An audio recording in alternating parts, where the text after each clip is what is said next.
नमस्कार सभी को, एक बार फिर स्वागत है आपका आपके अपने चैनल साइंस गुरु बलवंत पे। मैं बलवंत साण आपका स्वागत करता हूं बहुत ही बढ़िया तरीके से आपके दिमाग में जो कन्फ्यूजन होता है उस टेंशन को दूर करने के लिए, ताकि बच्चे जो पढ़ रहे हैं उनके दिमाग में एक जो फितूर सवार हो जाता है कई बार गलत वीडियो देख के या गलत इन्फॉर्मेशन से सवार हो जाता है, उसको दूर करने के लिए आप उस पर मेहनत हम करते हैं, फ़ायदा आपको होता है। ठीक है, तो किस किस प्रकार से क्या सिस्टम होता है HSC CET के बारे में जो डॉक्यूमेंट वाला जो सिस्टम चल रहा है यूट्यूब पे, ठीक है ना। एक पूरा मतलब पूरा ऐसे कर दिया अभी, यू डॉक्यूमेंट क्या चाहिए क्या चाहिए। मेरे पास कितने कमेंट आ गए भाई, आपने कमेंट किए, व्हाट्सअप पे इतने मैसेज आए हुए हैं। आपने मतलब दिमाग जब बच्चे का खराब होता है तो वो पढ़ेगा कहाँ से। यानी जो मोटा मोटा मुद्दा ये है भी, यूट्यूबर में एक मैं भी कह सकता हूँ, मेरा भी इसके अंदर हाथ होता है भी। आप पढ़ाई नहीं करते, मेन मुद्दा ये, पढ़ाई करेंगे कहाँ से, जल्दी से नोटिफिकेशन आता है, देखते हो आप, थंबनेल ऐसा बना दिया जाता है, ठीक है, मजबूर हो जाते हो। लेकिन आप क्या है, डॉक्यूमेंट ठीक है। तो डॉक्यूमेंट किसको बनवाना है, कैसे बनवाना है, आप 5 मिनट निकाल दो, उसके बाद आपको वीडियो देखने की जरूरत नहीं है किसी की। ठीक है, और यहाँ पर जितने बच्चे मेरे से जुड़े हैं उनका यही विश्वास है कि जो चीज़ देंगे लेट देंगे, लेकिन जो भी हो गया ऑथेंटिक अपना जो सिस्टम है उसको एक एक तरीके से डाउट क्लियर करेंगे आप दिमाग से भी क्या बनवाना है, किसको बनवाना है, क्वालिफिकेशन वाला क्या फंडा है, न्यू क्वालिफिकेशन वाला क्या फंडा है, हायर क्वालिफिकेशन इक्विवेलेंट वाला क्या फंडा है, AWS OBC SC ये वाला क्या फंडा है। इसके बारे में आप क्या करेंगे, एक एक चीज़ को क्लियर करेंगे। ये आपके जो है नोटिस है, ठीक है। और इससे पहले आप अगर ALM ऐसे JEE से जुड़े हो तो आप इस चैनल को सब्सक्राइब कर सकते हो। आपका सरकारी नौकरी लगने का पूरा सपना हो सकता है अगर आप पढ़ लेते हो, रिवीजन कर लेते हो, क्योंकि 100 घंटे तक की थ्योरी अब तक करवा दी गई है। आपको डिस्क्रिप्शन में आपका व्हाट्सअप का लिंक मिल जाएगा, वहाँ PDF भी मिलती है। उसके बाद अगर आप वहाँ पर जाते हो, कहाँ पर, प्ले लिस्ट के अंदर, तो एक एक वीडियो को शानदार तरीके से करवाया गया, एक एक कंसेप्ट को क्लियर किया गया है। मेन मुद्दा करवाने का नहीं, आपको याद ना हो तो बताना कमेंट करके। जितने बच्चे पढ़ रहे हैं वो बता सकते हैं इस बात को भी, याद होता है या मज़ा आता है नहीं आता। 2 घंटे की क्लास का पता नहीं चलता कब खत्म हो गई, और उतना कंटेंट आपके दिमाग में बस जाता है, सारे क्वेश्चन सोल्व हो जाते हैं। तो सारा का सारा फ्री ऑफ कॉस्ट करवाया गया, कोई पैसा नहीं है, फ्री में, बिल्कुल फ्री फ्री फ्री है। ठीक है, बच्चों के लिए हम कर रहे हैं, अभी बच्चे ही हैं अभी तक तो। ठीक है, देखो भाई, एक तो ये नोटिस आपका, एक नोटिस ये है, दोनों की सच्चाई क्या है मैं बताता हूँ। ठीक है, 21-18 आपका CT का, आप जब नोटिफिकेशन खोलते हो 21-18 पहरा पढ़ना, डॉक्यूमेंट का आपके सामने अपने आप रिव्यू आ जाएगा। क्योंकि सबसे बड़ा मुद्दा ये रहता है भी आप क्या करते हो, इस चीज़ को पढ़ते नहीं हो पूरा। ठीक है, इसके अंदर क्या दिया हुआ है देखो, अगर इसको ध्यान से आप पढ़ो तो इसके अंदर ये कहा गया है CT के द्वारा भी, if any document is required to be renewed oblique reissued candidate must bring both old and new document. English अपने को भी ज़्यादा नहीं आती भाई, ठीक है, लेकिन आप काम चला लेते हैं, इतनी आती है, काम चला लेते हैं। एक शब्द तो ये है और एक ये है, उसके बाद ओल्ड न्यू, पुराना नया। ठीक है, ये शब्द आपको दिखाई दे रहे होंगे। यानी इसके अंदर फंडा क्या फंसता है जी, जैसे आपके पास कोई सर्टिफिकेट है SC का, ठीक है, आपके पास OBC का, आपके पास AWS का, और आपके पास एक्स सर्विसमैन का, आपके पास DESM का। तो इस प्रकार के सर्टिफिकेट है जो रिजर्वेशन करवाते हैं, नहीं आपकी वो कैटेगरी जो है जिसके द्वारा आप किसी न किसी तरीके का एज का या कट ऑफ का किसी न किसी तरीके से आप फ़ायदा लेते हो, तो वो सर्टिफिकेट जो है वो अपलोड करने जरूरी हो जाते हैं। अपलोड करने जरूरी हो जाते हैं, तो बच्चों ने क्या किया, उनको मौका दे दिया गया, ऑप्शन डाल दिया गया भी, पहले CT का जब आपने पेपर दिया था उसके अंदर गलती कर दी थी, पेपर गलती कर दी, उसके अंदर पुराना अपलोड कर दिया, दोबारा आपको मौका दिया तो आपने फिर भी क्या किया, पुराना अपलोड कर दिया। तो उन्होंने क्या मान लिया भी, इसकी कैटेगरी रद्द न कर दी जाए और नए डॉक्यूमेंट के आधार पे इसको क्या दे देंगे, रिजर्वेशन दे देंगे, नहीं तो इसको क्या कर देंगे, रिजर्वेशन का क्राइटेरिया बाहर करके जनरल में उसको भर्ती कर देंगे, इस प्रकार की। ठीक है, इन्होंने ये साफ साफ कहा है भी, अगर आपको कोई डॉक्यूमेंट 1 साल तक वैलिड होता है, उसको रिन्यू करवाना होता है, ठीक है, उस पर आप अपना डॉक्यूमेंट संभाल के देखना, उसके ऊपर दिया होगा भी वैलिड कब तक वैलिड है, ये वैलिड डेट आपको मिलेगी। अगर वहां तक वैलिड है तो आपको क्या करवाना पड़ेगा, उसको रिन्यू करवाना होता है। रिन्यू करवाना होता है या आपको क्या करना होता है, उसको दोबारा बनवाना पड़ता है, जैसे AWS का दोबारा बनता है। तो वो डॉक्यूमेंट आपने सभी, कोई भी डॉक्यूमेंट SC को जरूर, क्योंकि ये तो कास्ट सर्टिफिकेट की तरह ही है, ठीक है, इसको क्या करना पड़ेगा, आपके पास पुराना था और पुराना आपने CT में लगा दिया, ठीक है ना, CT के अंदर लगा दिया, चलो ठीक है, कैटेगरी आपकी मान्य होगी, कैटेगरी जो थी आपकी मान्य हो गई, आपने पुराना लगा दिया। लेकिन उन्होंने कहा है भी आपने पुराना लगा दिया चलो ठीक है, लेकिन आप क्या कर लो, नया बना लो उसके लिए, क्योंकि पुराना और उसके साथ में नया दोनों लेके जाने पड़ेंगे जब डॉक्यूमेंट वेरिफिकेशन होगा,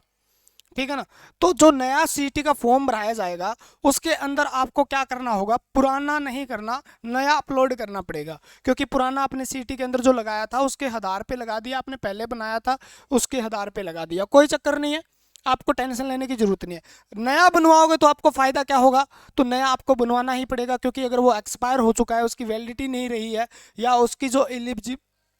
एलिजिबिलिटी नहीं रही है, तो आप क्या करो, नया बना के उसको अपने पास रख लो भाई, जैसे ही मांगेंगे धड़ाक दिन दिखा देना, क्योंकि वो तो काम आना है। आप और फॉर्म अप्लाई करते हो उसके लिए भी काम आना है, तो इसमें परेशान होने की क्या बात है, नया बना के रख लो आप, आपको टेंशन लेने की जरूरत नहीं है, ठीक है ना। एससी को बनवाने की कोई खास जरूरत नहीं है, ठीक है ना। ओबीसी का इसलिए बनवाने की जरूरत पड़ सकती है क्योंकि क्रीमी और नॉन क्रीमी लेयर का थोड़ा सा फंडा इसके नोटिफिकेशन के अंदर दिया हुआ है, तो आपको ऑप्शन मांगा जा सकता है ओबीसी से भी। आप ओबीसी जैसे ही कैटेगरी फिल करते हो तो उसके अंदर ऑप्शन आ सकता है CT2 का जब फॉर्म भरोगे तो क्रीमी लेयर या नॉन क्रीमी लेयर, क्योंकि क्रीमी लेयर वो होते हैं जिनकी जिनकी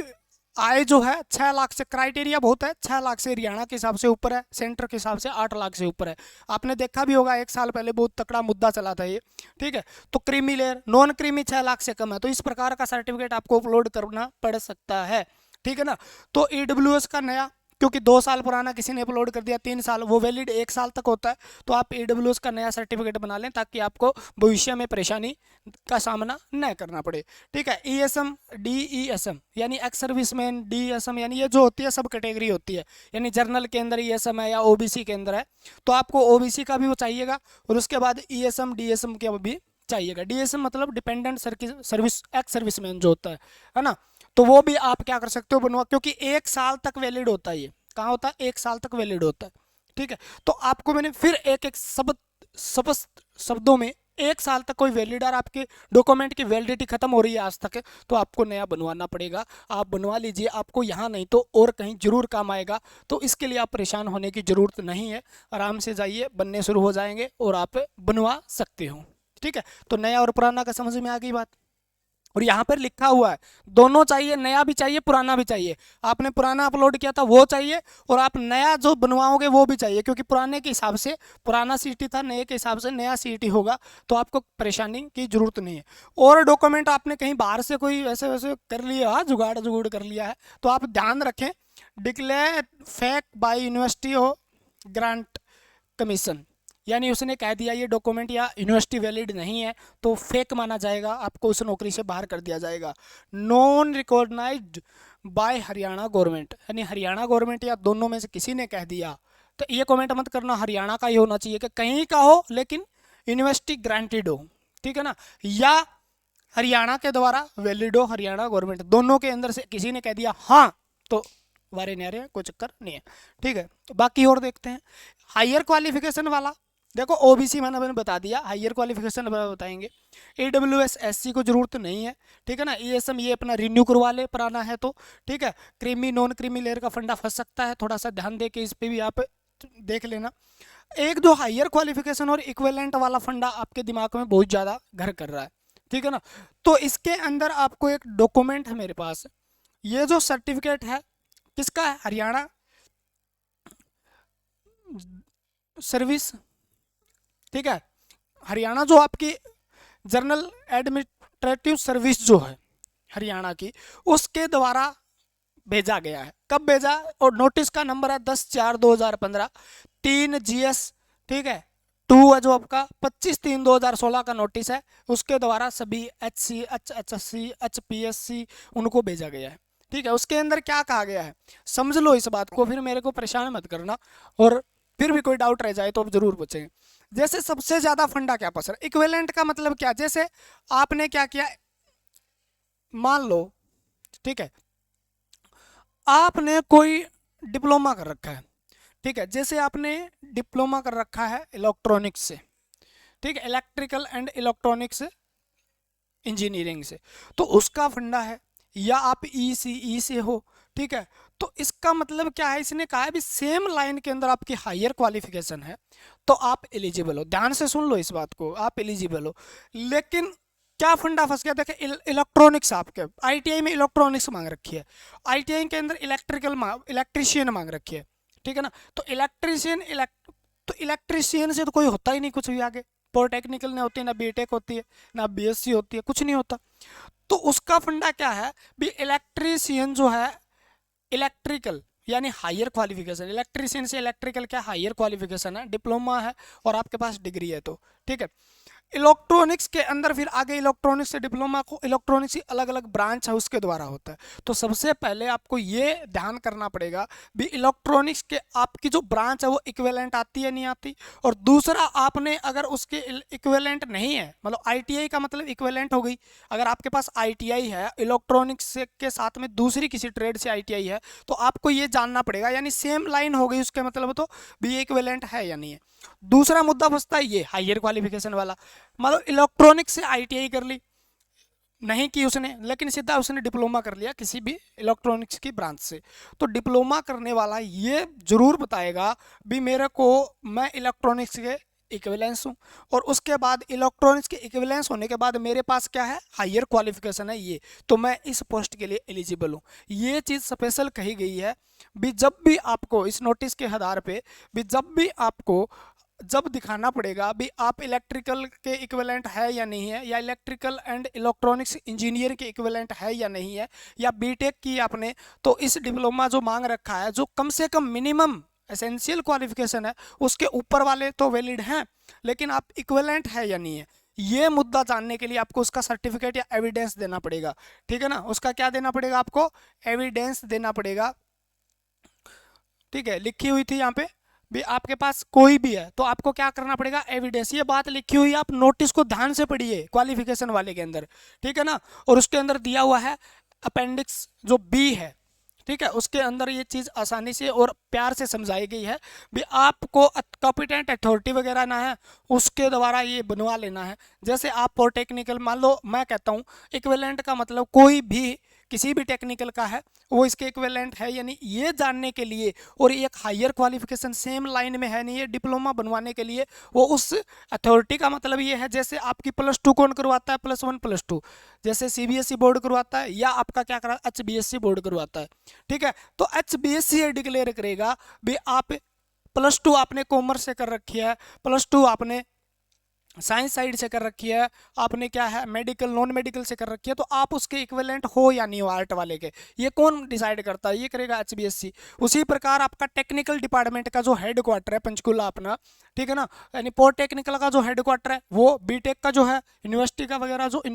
यूनिवर्सिटियाँ वो डिसाइड करेगी, और वो बताएगी इस बात को भी आप इक्विवेलेंट हो या नहीं हो, ठीक है ना। जितने भी डिप्लोमा वाले हैं, जितने भी डिग्री वाले हैं, तो अपना एक सर्टिफिकेट उसको बनवाना पड़ेगा, ये अपलोड करना पड़ेगा, ध्यान दे लो इस बात का, ये उन्होंने लिखा है, फिर आपकी गलती होगी, आप भागते फिरोगे, अगर उस ब्रांच ने ये कह दिया हमें तो 15 दिन चाहिए, 15 दिन से पहले नहीं बना सकते, और 15 दिन में आपको क्या कर दिया गया, इसके लिए 15 दिन लास्ट डेट दी, 15 दिन के बाद, तो आपको परेशानी हो जाएगी, आप भागते फिरोगे, पेपर के नज़दीक आप दौड़ते फिरोगे। इससे अच्छा है आप पहले इस चीज़ पे ध्यान दे लो, इस चीज़ पे 2 दिन 1-2 दिन लगा के बढ़िया तरीके से सर्वे कर लो, और सर्वे करके इस चीज़ को आप डिक्लेयर करो भी एविडेंस वाला किस क्या फंडा है, ठीक है। मैंने बता दिया आपको भी एविडेंस का मतलब उसने मांग रखा भी, एविडेंस चाहिए हायर क्वालिफिकेशन का एड में अगर वो मांगेंगे तो, ठीक है, इक्विवेलेंट आप हो या नहीं हो। मान लो ईसीई वाले हैं वो किसकी तैयारी कर रहे हैं, एसए की तैयारी कर रहे हैं, और आपके एलएम की तैयारी कर रहे हैं, ठीक है। उसी प्रकार अन्य कैटेगरी अन्य टेक्निकल वाले हैं, सभी को ये बात बता रहा हूँ मैं। तो आप कहोगे मैं इलेक्ट्रॉनिक्स के इक्विवेलेंट हूँ ना हूँ, ये कौन डिसाइड करेगा, क्योंकि इलेक्ट्रॉनिक्स तो उसमें नाम है आपका, तो ये डिसाइड करेगा HSBTE, ठीक है ना, पॉलिटेक्निकल आपके पास, तो वो बताएगा भी आप इक्विवेलेंट हो या नहीं हो, या इलेक्ट्रॉनिक्स से आईटीआई मांग रखी है तो आप हायर क्वालिफिकेशन के अंडर आते हो नहीं आते हो, वो बताएंगे इस बात को, ठीक है ना। तो उस चीज़ पे ध्यान दे लो आप, कहीं पे आपकी 6 महीने 4 साल 5 साल की तैयारी जो है वो बेस्ट चली जाए, आपको ध्यान देना है उस चीज़ पे, ठीक है ना। तो ये एविडेंस वाला फंडा जो है, इक्विवेलेंट डिग्री वाला जो है या डिप्लोमे वाला है, वो हायर क्वालिफिकेशन वैलिड है किस नोटिस के हिसाब से, इस नोटिस के हिसाब से देखो दिया हुआ है, आपको दिखाई नहीं दे रहा लेकिन मैंने यहाँ पर लिखा है, आप डाउनलोड कर लेना गूगल बाबा से, कहना गूगल बाबा हमें 10/4/2015 3 GS2 का हमें डॉक्यूमेंट एक जो नोटिस है वो दिखाई है, तो वो दिखा देगा आपको, ठीक है। तो हायर क्वालिफिकेशन आप वैलिड हो, लेकिन सेम लाइन में, और सेम लाइन क्या है वो आपको पता ही है, इलेक्ट्रीशियन की सेम लाइन इलेक्ट्रिकल है, ठीक है। और हायर क्वालिफिकेशन का ये जरूरी नहीं भी आपने पॉलिटेक्निकल कर रखी है तो आईटीआई होनी जरूरी है तभी आप उसके लिए, अरे आईटीआई कर ली तो पॉलिटेक्निकल हायर कहाँ रहेगी फिर। आईटीआई आपने कर ली मान लो, तो आईटीआई ही पे भरोगे आप एलएम ऐसे की, क्यों आप डिप्लोमा डिग्री लगाओगे, समझ में बात आई है। इन्होंने उस नोटिस के अंदर ये लिखा है भी बीए के अंदर आपके पास मान लो इंग्लिश नहीं थी, ठीक है, नीचे पढ़ना उस नोटिस को, और एमए के अंदर आपके पास आपने इंग्लिश से एमए कर ली, ठीक है, यहाँ पर आपके पास इंग्लिश नहीं थी लेकिन आपने एमए इंग्लिश से कर ली, तो आप बीए के अंदर जो है बीए का फॉर्म भरा जाए उसके अंदर इंग्लिश मानी जाती है, तो एमए वाला सर्टिफिकेट लगा देते हो आप, इंग्लिश वाला भी एमए इन इंग्लिश है तो आपका वैलिड होगा। समझ में आई बात क्या। तो वो सेम फंडा यहाँ पे, आईटीआई ना हो चाहे आपके पास पॉलिटेक्निकल है, पॉलिटेक्निकल या सीधी आपके पास बीटेक है, आप वैलिड हो, एलिजिबल हो, लेकिन आपको चाहिएगा क्या, इक्विवेलेंट और एविडेंस वो चाहिएगा, हायर क्वालिफिकेशन का एविडेंस चाहिएगा, ठीक है। तो इतनी लंबी वीडियो रह जाती है आपका एक एक डाउट क्लियर करने के, कौन सा बनवाना है, किसको बनवाना है, क्या बनवाना है। जर्नल वालों को कुछ भी नहीं बनवाना भाई, अगर जर्नल वाले AWS में आ रहे हैं, ठीक है, तो उनको बनवाना है, और जर्नल वालों के लिए ये डॉक्यूमेंट चाहिए अगर आप टेक्निकल से हो तो, ठीक है ना। तो ध्यान रखना इस बात का, क्लियर हो गई बात ना। तो सारे के सारे जितने भी हैं कमेंट करके ज़रूर बताएं भी, इतनी टाइम लगा के आपके लिए इतनी बढ़िया तरीके से आपको समझाया जाता है जैसे मतलब एक बिल्कुल बारीकी से, तो आप इस पे कमेंट जरूर करके बताएं भी ये क्या आपको खबर अच्छी लगी या बुरी लगी। बाकी सारे तैयारी करना स्टार्ट करते हैं जी लगार धमाकेदार से, बहुत बड़ी वैकेंसी है, जल्द ही जल्द आपका सभी का सिलेक्शन हो जाएगा। एलएम से कोई जुड़ा है, एसए से जुड़ा है, जेई से कोई नया बच्चा आया है तो वो अपना इस चैनल को सब्सक्राइब कर लें, क्योंकि सिलेक्शन